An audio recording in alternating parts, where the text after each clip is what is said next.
Oh,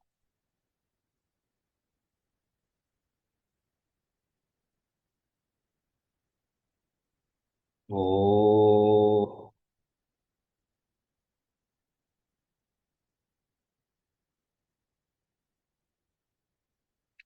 oh,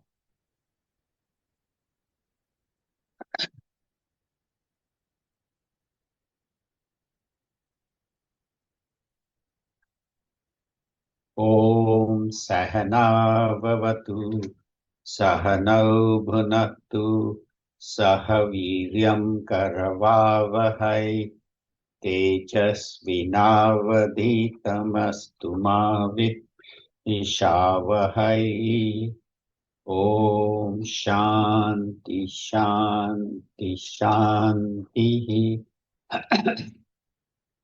समस्त जन कल्याणे निरतं करुणामयं नमामि चिन्मयं देवं सद्गुरुं ब्रह्मविद्वरं सद्गुरुं ब्रह्मविद्वरम्। ॐ पार्थाय प्रतिबोधितां भगवता नारायणेन स्वयं व्यासेन ग्रथितां पुराणमुनिना मध्ये महाभारतम् अद्वैतामृतवर्षिणीं भगवतीम् अष्टादशाध्यायिनीम् अम्ब त्वामनुसन्दधामि भगवद्गीते भवद्वेषिणी यं ब्रह्मा वरुणेन्द्ररुद्रमरुतः स्तुन्वन्ति दिव्यैस्तवैः वेदैः साङ्गपदक्रमोपनिषदैः गायन्ति यं सामगाः ध्यानावस्थिततद्गतेन मनसा पश्यन्ति यं योगिनः यस्यान्तं न विदुत्सुरासुरगणाः देवाय तस्मै नमः देवाय तस्मै नमः। ॐ श्री गणेशाय नमः। ॐ श्री सरस्वत्यै नमः। ॐ श्री गुरुभ्यो नमः। That a person who meditates regularly and keeps his mind away from distractions and makes me his highest goal, then such a person becomes prashanta, becomes extremely peaceful. And one who does this, meditates regularly, making me as his goal, reduces desires, connects the mind to the self, then he reaches Shantim Nirvana Paramam, the supreme Shanti of Nirvana, where there is no flame of desires. So now a lot of the ideas about meditation have been covered, and Bhagwan now in the two shlokas will give us certain warnings or how to conduct our daily activities so that our mind becomes quiet during meditation. So what are the things to do and what are the things not to do, do's and don'ts. So we'll cover one shloka today because we have Guru Paduka Puja of our Amrit Yatra, the last day. So we'll do only one shloka, and then next week onward we'll have the full three shlokas. So chapter 6, number 16.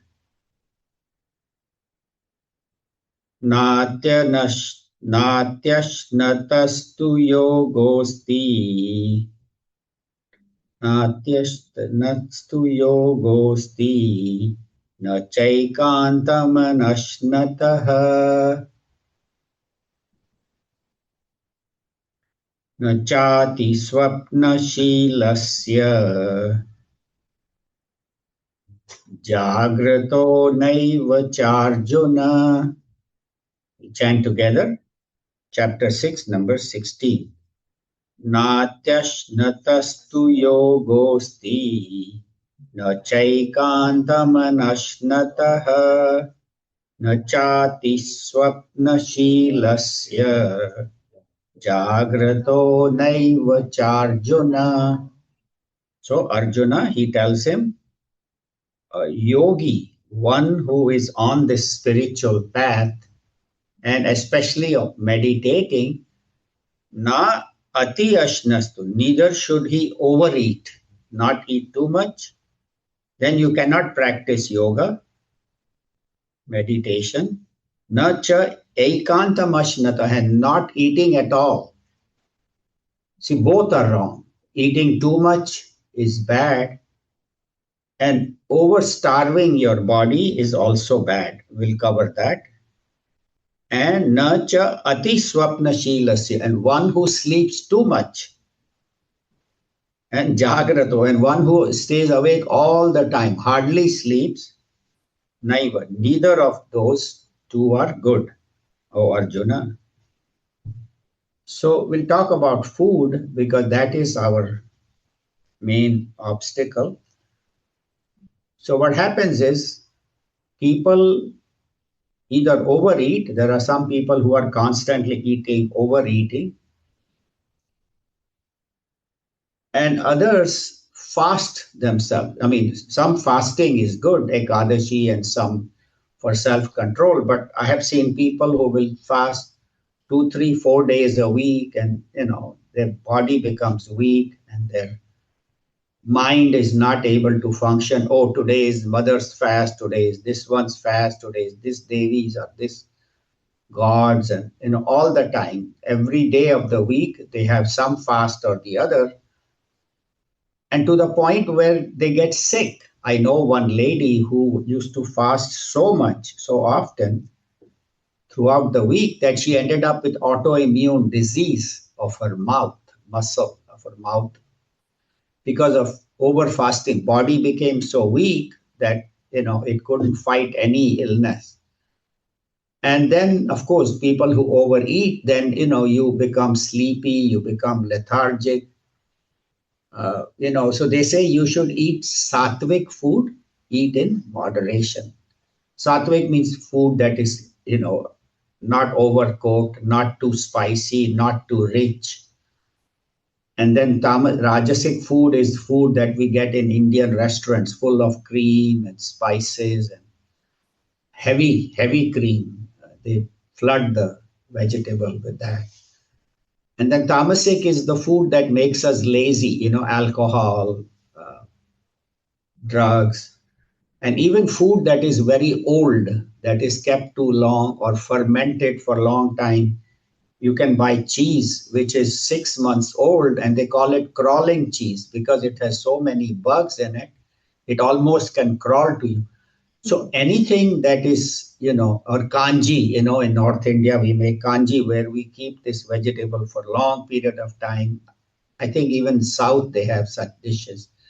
So food that is fresh, and not only for meditation, but even for success in the world, you have to eat in moderation. If you overeat, you get tired. If you don't eat, you're hungry. And even when you're fasting too much, instead of Brahmakar Vritti, you have Foodakar Vritti. Instead of thinking of Brahman, you are thinking of food. So fasting should be done in moderation so that you have time to think of God. Actually, business people know this trick very well, in the world. So a smart businessman, what he will do is he will invite his person with whom he is negotiating and wants to sign a contract. And he will say, let's meet in the afternoon after lunch. And he will say, you come, be my guest at lunch. And they'll take him to the most fancy restaurant, heaviest, richest food. And this guy the host will have a light salad, and the other guy, he will keep feeding him, this and that, and meat, and then ice cream, and wine and all that. So he knows that this guy now is overeaten, he's relaxed, and I can get him to sign the contract. So overeating and also undereating is both harmful. Eating is not only with the mouth, but with all our senses. Because all the day we are taking in through the eyes, the sights, the sounds, the smell, the taste, the touch. So they say that all your five sense organs should be, first of all, under control. So spending excessive amount of time on the phone or on internet or just talking to people, chatting, you should reduce. Of course, some amount we need the news and we need to keep in touch with people. But when you save time from not doing those things, that much time you can devote to studies, to your own spiritual growth. So controlling all the intake from the senses. And Buddha is an example where when he left his palace, he decided to fast because he had heard that fasting is good. And he would for weeks not eat anything or just drink water. And he became thin like a stick. Of course, he was doing a lot of sadhana, but then his body, his mind was not able to progress. And it is said that a young lady, beautiful lady dressed in white, came one day and gave him a little bit of food. And he hadn't eaten probably for weeks. And so the Buddha ate it, and then he got the message that this lady is some divine creature, divine person who has come to guide me. And so then he became more moderate in his, eating, in his sleep.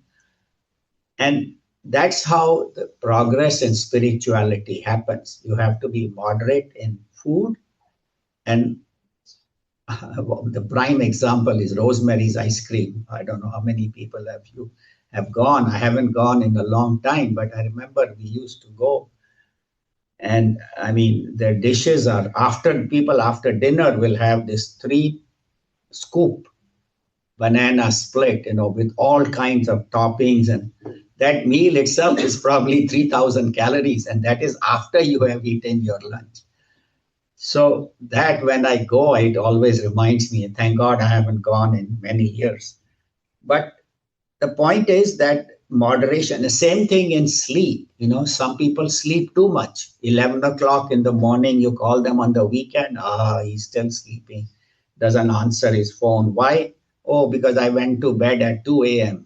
I was playing cards or I was with friends. And there are others who don't sleep at all. They will sleep at maybe midnight or 1 o'clock, and 3 o'clock, they will get up, take a shower, and 4 o'clock, they will sit for meditation. Hardly 2-3 hours they have slept. And then they want to meditate for 2.5 hours. There are some schools which tell their followers to meditate 2.5 hours. So not having slept 2-3 hours and then 2.5 hours you're sitting, what's going to happen? You'll sleep. See, again, last week, a couple of weeks back, Auntie had asked me that she falls asleep during meditation. And if you have, had enough sleep, you won't feel sleepy. But even if you fall asleep, do not blame yourself. Your body probably needs sleep. So if you have fallen asleep and you wake up 15-20 minutes later, you'll feel more fresh. Start meditation again without criticizing yourself or without saying, oh, I'm done, meditation kharab ho gayi. Not like that. Do not think that sleep is a bad thing. Oversleeping is bad. That's what we say. But one should get adequate sleep, 6-7 hours, so that your mind is fresh. And many times people do get relaxed during meditation. And if that happens, it's fine, 15-20 minutes. As long as you don't have office to go and all, you can again sit for another half an hour. So moderation in diet, moderation in in sleep is what Bhagwan is recommending.